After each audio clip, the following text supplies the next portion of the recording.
好过，我是 Tim， 这是我们 UP 主后台的第2期。上一次我们去拜访上海的雀巢，而这次我们在山东淄博。你可以猜一下，我们这次来采访的 UP 主是谁？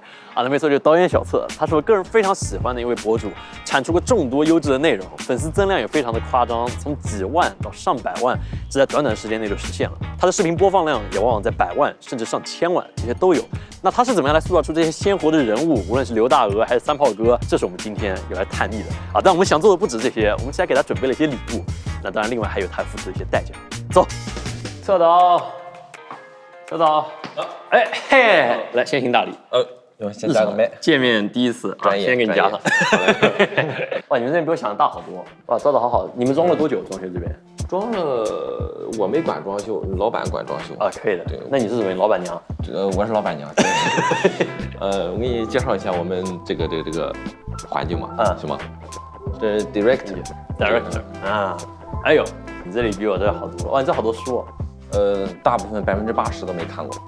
可以，实诚。你这里有什么推荐的书？七龙珠、灌篮高手，我很羡慕鸟山明他们能创作出这样的作品，真的是一劳永逸。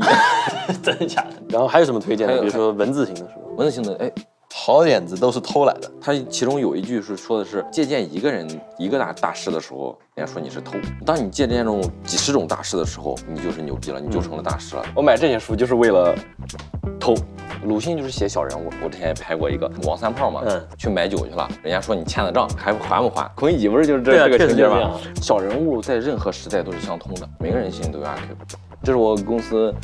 好强哦！对，排满。这个是大鹅这个人物，他曾经说过一句话，我说你会比其他演员的这个粉丝加起来都多，将来有一天。鹅一说了一句，加上你加上我，将来我比你也多。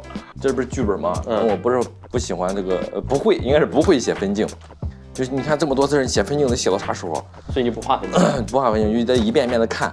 在脑子里一遍遍的过画面，然后在现场的时候拍。策老师，我见过非常神奇的，就是脑旋分镜，就确实有的人能够做到脑旋分镜，但是我建议各位在这个能力范围内还是尽量画上分镜，不是所有人都。一开始的时候要稍微写一写，稍微写一写，不写还是很容易翻车的。这还有你的大黑板，这是我的大作，这个叫火车站，是吧？你可以画个什么具有创意的东西吗？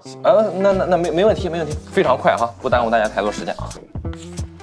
既然都给大家画了这么经典的作品，那大家希望能够有一些表示，是这样的吗？奇怪了，我自己怎么都不记得这3年是啥样？你看，天天给人家要，你都不知道要的是什么，是吗？我忘了。请大家帮助我们想起来，谢谢。你这边搬进来多久了？1年03个月，那挺好。这边还有很多地方空着呢，这个顺便招一波人。这都是我们的大浪淘沙留下来的精英，这个厉害了。这是我们的最大的部门剪辑部，这是我们的部长、演员、司机、场务、烟火师、演员指导。他前段时间买了一本《如何指导演员》，对，如何指导演员。一个剪辑竟然看起来如何指导演员了。然后我就说，你下回买一个如何指导导演，如何管理小策。我见了都得敬畏3分。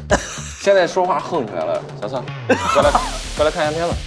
小策团队算上财务还有扫地阿姨，都才刚到10个人。他们的核心成员除了策导本人，就是摄影、录音、剪辑、制片、运营，对，还有老板。他们每个人所负责的职责，其实会比他们的岗位要更多一些。这其实是策导在培养每个人的导演意识。那除了主要的办公区，他们还专门设置了道具间、设备间还有配音间，来满足创作的需要。那个你随便指一个，我就知道哪一集里出现过，就是这摆劲儿。这没出现过，你真会指，这是一瓶酒，这个奥特曼是那个七姑八姨过年那个拜年季拍的一个片子里边用到了这个，这很贵啊，这个几千块钱啊，这个几千块钱，这我也几千块钱，对呀，这个我要布置一个老板的办公室嘛，我让我的那个制片去买一个那种墙上挂的鹿头，可是他买了一个这个，对，我说你在过家家吗？这是我们公司最贵的这个房间，如果你来我们公司就偷点啥的话，就来这个屋，用力撞你，对，用来这个屋，这不空空如也吗？你来介绍吧，你比我懂。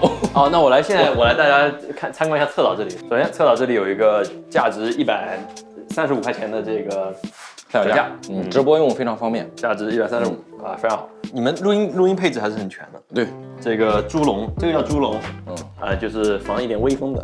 这个叫 small，是负责。他是在给我科普，你知道吗？我确实不懂，我确实不懂。然后呢，这里有个平衡车，你们平时拍东西平衡车多吗？多呀，滑轨啊，这是。你就平时就直接就在拿着拍？对呀，就平衡车。滑轨这非常方便，你比铺轨那方便多了。有点危险啊，容易摔跤。啊不，我们摄像师买保险了。这是配音件啊，我对这个配音是情有独钟，但这个配音件非常的这个简陋，能接受啊。混响有点大，我给你换个 B， 你这个 B 有点松。这个音箱也是以前一个同事送的。当然我不是在跟你要音箱，这台电脑似乎也不这么利索。对，它那个很卡，老是是吧？这个办公室我觉得也没太，我觉得需要重新装修一下这个办公室。参观结束后，我们还给小策送了一些影视设备，帮助他们能够拍出更好的作品。但是，这只是为了接下来的挑战来做一个铺垫。我们扒遍了侧导幕后和视频课的所有内容，提取出文案到演技的5个重点，打算对他来一波出其不意的实战考验。知道这里面是什么吗？我不知道是什么，但我知道是挑战。你可以尝试抽一个，随机挑人调教一段表演啊，就是想看你是怎么指导你的演员，我们要看你的全流程。好，我可以送一个我们的摄像师给你。哎，给他挑哪个角色来着？爱情那个，你跟小凯那个，我觉得 Tim 给你演爱情，这让他媳妇看见挺好的。可以的。然后你们俩完整的来一遍行吗 ？OK，咱就一镜下来，赶紧记词啊。这个片段来自于他之前的一个剧本，主要讲述的是男生找女生要微信的尴尬场景。这场室内戏虽然看着不难，但纯粹要靠对白还有演技来撑，极其依赖导演的引导。好，3、2、1，开始。哟。你他，挺好，挺好，挺好，可以的。我都忘了。哎，就是那种直男，就是在找你的东西是吧？夸什么呀，是吧？那个你俩是在试是吧？3、2、1，开始。行，我加你微信，给你转钱。你直接转给我哥就行。我没你哥微信，还有细节我得问清楚。好听，不好意思，对不起啊，对不起，因为咱拍摄我对，应该的。客套的说还挺好，但是就是演的痕迹太严重，过于的就是戏剧化了，短了半秒，甚至是1秒，你这突然说出来，你反应太快了，确实，对，来哈，来准备哈。哎，伟哥，我有个同事想买个键盘，他拿手机你就得拿，是吧？你以为他加你呢是吧？然后可以在床那边是吧？在小策导我的过程中，我注意到他有一个特点，他非常在意表演的节奏感，不管是铺垫还是反转，他会先预想成片效果，再来设计动作，而且他还非常注意表演上的细节，既不能过，也不能少，要尽量把表演往回收，这样才会自然。那话虽然这么说，演技还真的是有门槛的，我的演技真的是，希望各位不要见笑啊，不笑。3、2、1，开始。好，我是 Tim， 欢迎收看我们的飓风恋爱小课堂。那么今天我们来讲讲如何在1分钟之内快速加到女生的微信。我们来看看。哟，你这塔好漂亮，你这给你吧。啊，谢谢。你这手链好漂亮，你这哪买的？我楼下饰品店买的。可以把链接发我微信吗？就 F 座门口饰品店，你下楼就是了。你这键盘哪买的？奇赛科技城。可以把这地址发我微信吗？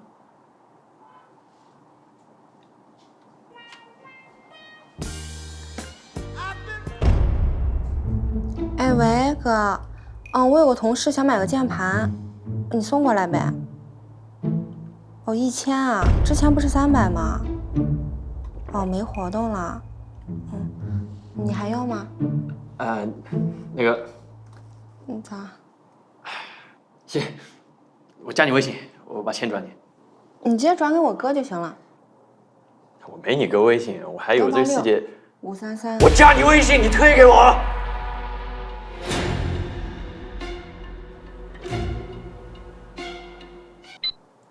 所以这样各位就看到了，我们就能够轻松的加到女生的微信。希望这期视频对大家有帮助。如果各位喜欢的话，请务必点赞、投币、3转发，就会有非常大的帮助。那么下期飓风课堂再见。好。最后这个效果好，主要最后这个效果好，因为你现在拍的是一个片段，没有前因后果，所以就是你要爆裂出来比较更好一点。让我印象深刻的还有他对现场人员的调度，还有他本身的态度，尤其是我们在探班的过程中，感受特别明显。我想让你在黑天鹅广场，你说吧，可以。我想叫你在黑天鹅广场吃个雪面。我想让你在七嘎广场。黑天鹅广场。那个。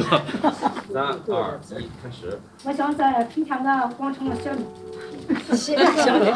七嘎小面。哎，你说一遍。我想叫你在黑天鹅广场七嘎小面。哦。他说我小脑袋瓜就是抓太快了，就是他一开玩笑，俺又不紧张了，是吧？啊。策导的耐心是我相当敬佩的，在拍摄条件不算理想的情况下，仍然能够把注意力放在故事还有各种细节之上，这样才能让我们记住这些人物的一颦一笑。为了进一步了解他整个创作过程，我们也约了策导，再深入的聊了一聊大家好奇的一些问题。我估计大多数人其实都很好奇，像三炮哥，还有像这个鹅姨，你是怎么找到他们的？我先有一个好的剧本，需要这么一个演员。其实创作一个人物形象，你是根据这个人物和你自己的创作理解着，然后一起去创作它，包括观众的反馈，我们3个一起去把这个人物丰富了起来。OK，那像这种，这个东西是你想出来的，还是三炮哥想出来的？这是我想出来的，当然是。嘚儿这个东西吧，就是相当于一个人物的标签吧，它也是在适合的情境下来表达那个情绪啊，它并不是一开始就刻意的设置这个标签。哎，观众的反响挺好，都喜欢这个东西，包括嘚儿这个词儿也是网友给的，我并不知道这个，对。是嘚儿这个意思，他们给了这个呢，大家都开始玩。那么好，以后呢，我在创作的时候会特意的植入这个进去，这也是一个三方的创作，是吧？我现在问一个相对来说有点送命的这个题，你个人最自豪的人物形象是哪一个？刘大鹅，大鹅。三炮也很好，对，但是他人物的魅力，还是大鹅要强一点。大鹅是那种比较正向，我什么时候我都不服输，日子再苦再难，我也要坚强的去过下去，和他对抗。他自己本身就是这样一个人，然后你让他演他自己，只是给他设定了合适的剧情、合适的故事、合适的镜头语言，去表达它。我还有一点就是很好奇，就是你的对白都写得很自然，善于倾听。平时的时候，真正的对白，2个人聊天的时候，不会是像某些很尴尬的电视剧里，我问什么你答什么，反而是我在揉着面，你在问我东西的时候，我很烦的时候，我回答你什么样子；我很高兴的时候，我回答你是什么样子。这些都是不同的。在跟别人交流的时候，你也得刻意的去记那么一下，就是哎，我为什么这样回答他呢？你想写好吵架，你跟对象吵架的时候，那些台词才经典，想方心思的让对方难受，他想方心思的让我难受，2个人在对抗的时候，你录下来，你回去听嘛，那才是真正好的对白。如果你脑子里没有人物，你是写不出来好的对白的。我觉得确实，还有就是一个好的对白一定是包含着很多信息要传达给观众的。我给你举个小简单的例子嘛，娥姐，你别误会，我是为了刺探敌情，绝对不是因为曹玲比你卖的便宜了50块钱，质量还一模一样，这句话交代了多少因素？曹玲也是卖衣服的，大鹅也是卖衣服的，曹玲比大鹅卖的便宜，二花跟娥姐是一伙的，是吧？二花就是因为便宜才从曹玲那买的，让大鹅对曹玲产生了敌意。对，这一句话你少拍多少场景？但我看背词应该对他们来说还比较难，对吧？就对于三炮来说很难啊，对三炮就是鱼儿呱唧的，就是我们方言就是鱼儿呱唧的，状态好了，哎，可以挺好。状态不好了，他超过7个字，三炮就会给你多来几遍。挺好。但是你只要有耐心去教他们，去给他们鼓励，然后让他们去自信起来，其实表现的都挺好。我觉得你特别擅长夸人，你在导的时候，刚才我也有感觉，我觉得这个是很重要的，就是说到底是在和人打交道。我觉得这个是我刚刚看策导这个非常明显的一个特质，非常耐心，超级耐心。这个导演跟演员的这种沟通是非常重要的。就是那个80岁的老奶奶，有一次她把词儿全弄下来了，然后我太激动了，我给她鼓掌，她笑得不行了，对吧？她那种得到了认可的那种笑，你能感受到她那种激动。就真正的认可很重要。你个人特别喜欢的导演还有作品，假如你要推荐别人看的话，这个杀手不太冷。如果我这辈子能拍出来一部这样的电影，勿宁死活，勿宁死活。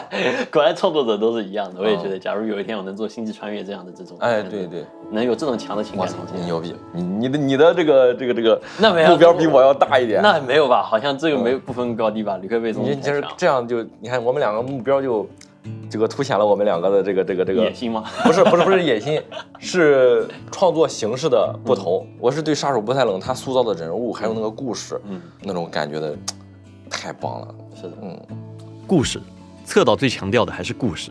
通常他的剧本2000个字，快的话1-2天就能写出来。但真正磨人的还是最初的点子。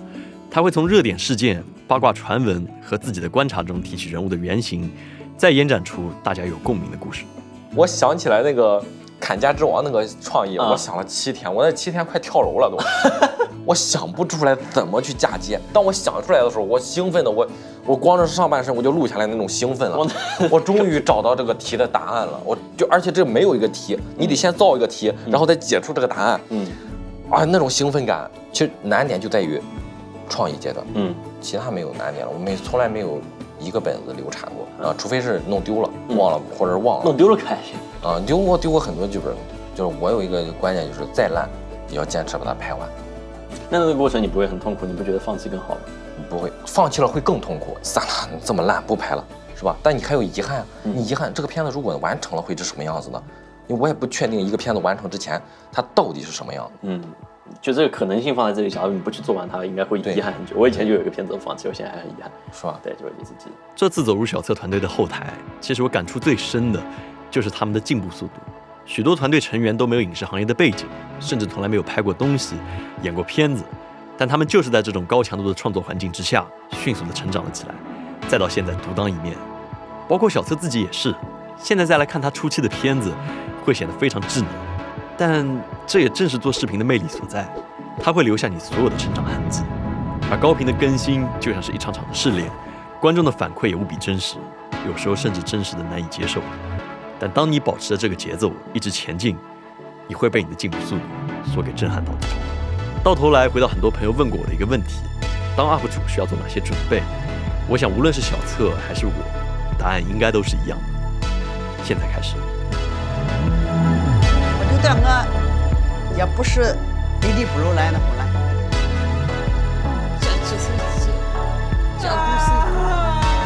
这几岁鸡是说进了鸡啼，小狗随狗是说进了狗啼。你是我累呀？往好说吧，谁赞成，谁反对？我记住，这累呀，一旦累了就挖的。